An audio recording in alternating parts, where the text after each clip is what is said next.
Le PSG est de retour en finale de Ligue des Champions, et cette fois, l'Europe entière commence vraiment à prendre peur. Entre un Bayern Munich furieux contre l'arbitrage, une équipe parisienne devenue ultra solide défensivement, un Luis Enrique désormais considéré comme l'un des meilleurs entraîneurs du monde, et un Arsenal revanchard qui attend déjà cette finale avec impatience. Cette Ligue des Champions est en train de prendre une dimension complètement folle. Et dans cette vidéo, on va revenir sur la qualification du PSG face au Bayern, les énormes polémiques autour de l'arbitrage, les joueurs qui ont totalement changé le visage de Paris, pourquoi l'Europe commence à voir le PSG autrement, et surtout pourquoi cette finale contre Arsenal s'annonce explosive. Match nul 1-1 sur la pelouse du Bayern Munich, mais qualification au bout grâce à la victoire 6-5 sur l'ensemble des deux matchs. Et ce qui frappe aujourd'hui, ce n'est même plus seulement le talent offensif de cette équipe. C'est sa maturité. La semaine dernière, Paris avait proposé un football spectaculaire, très offensif, presque incontrôlable par moments. Cette fois, le PSG a montré autre chose. Une équipe capable de souffrir, défendre, gérer les temps faibles et rester dangereuse à tout moment. Franchement, c'est probablement ce qui impressionne le plus aujourd'hui. Parce qu'on connaissait déjà le PSG capable d'attaquer. Mais maintenant, cette équipe sait aussi contrôler les grands rendez-vous européens.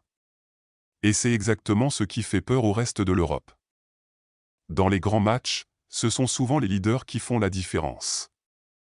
Et cette fois encore, plusieurs joueurs ont répondu présent. Ousmane Dembélé d'abord.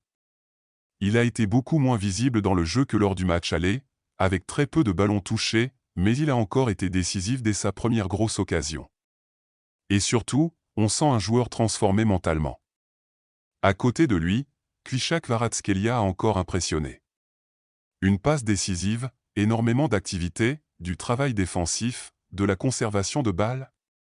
Honnêtement, il a fait souffrir le Bayern pendant une grande partie de la rencontre.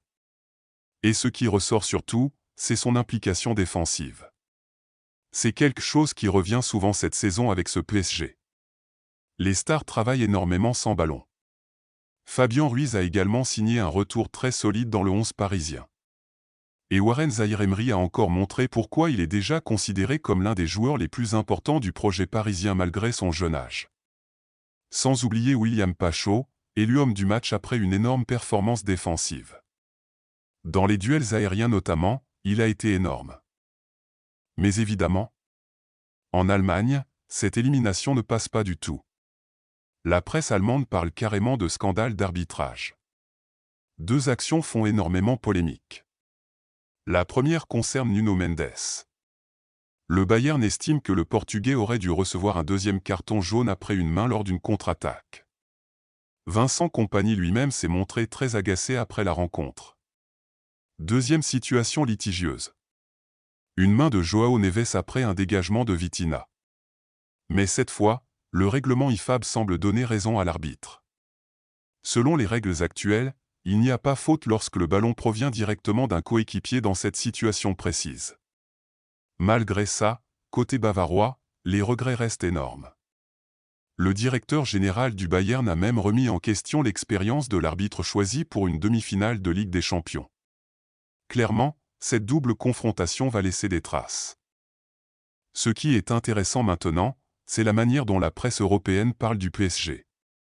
Et franchement, le regard a changé. Le Daily Mail explique que Paris est devenu une équipe que personne ne veut affronter.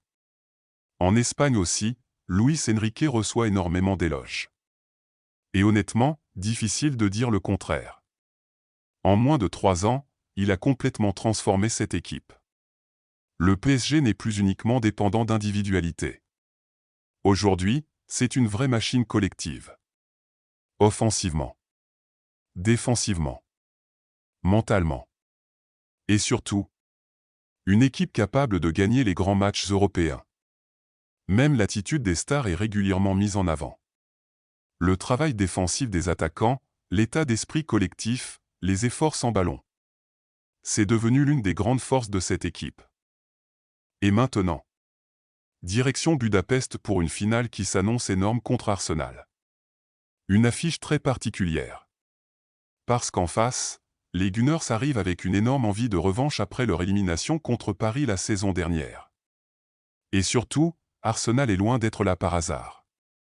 Cette équipe possède l'une des meilleures défenses de la compétition avec seulement 6 buts encaissés en 14 matchs de Ligue des Champions.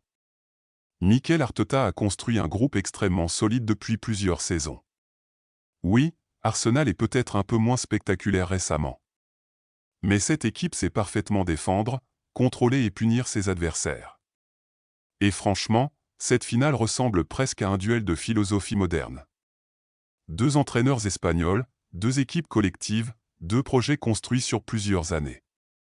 Difficile d'imaginer une affiche plus équilibrée aujourd'hui. Le PSG est donc à un match d'un exploit historique. Remporter une deuxième Ligue des Champions consécutive. Mais face à eux, se dressera probablement l'équipe la plus organisée qu'ils auront affrontée cette saison. Entre le collectif parisien transformé par Luis Enrique et l'Arsenal ultra-discipliné d'Arteta, cette finale promet déjà énormément. Et une chose est sûre. Le 30 mai à Budapest, toute l'Europe du football aura les yeux rivés sur cette affiche.